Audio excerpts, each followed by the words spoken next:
ይኸውላችሁ አሁን ከብሳ ልሰራ ነው። ከብሳ ቀይ ከብሳ በዶሮ በኩድራ ያኔ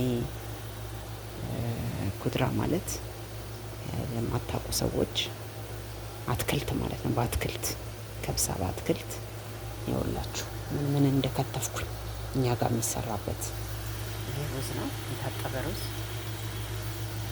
ይሄ ዱባ ነው። ይሄ ካሮት፣ ይሄ ኩሳ፣ ይሄ ቲማቲም፣ ይሄ ዶሮ ስጋ የተዘጋጀ ማለት ነው። ይሄ ሽንኩርት እያቁላላው ነው።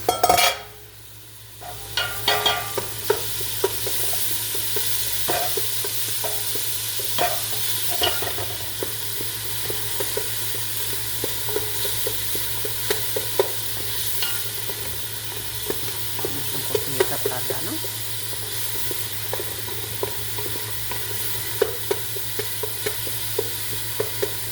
አሁን እዚህ ሽንኩርት ላይ ቲማቲም እጨምራለሁ።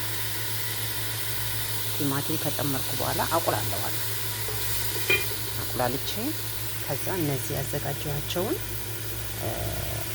ኩድራዎች እጨምራለሁ ማለት ነው። ከዛ በኋላ ቅመሞች አሉ። እኔ ከሁሉም ቅመም ከሞን፣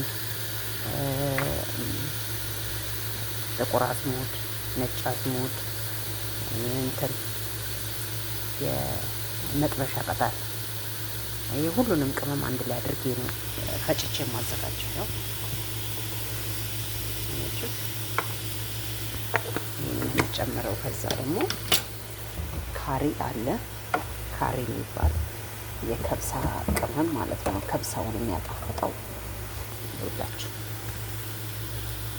ይሄ ማለት ነው።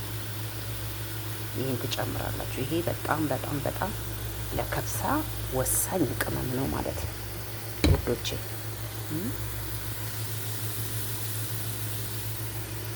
እስቲ አበረታቱኝ፣ አበረታቱኝ፣ ግድ የላችሁም አበረታቱኝ። እህታችሁ አይደለሁ እንዴ? አበረታቱኝ እንድሰራ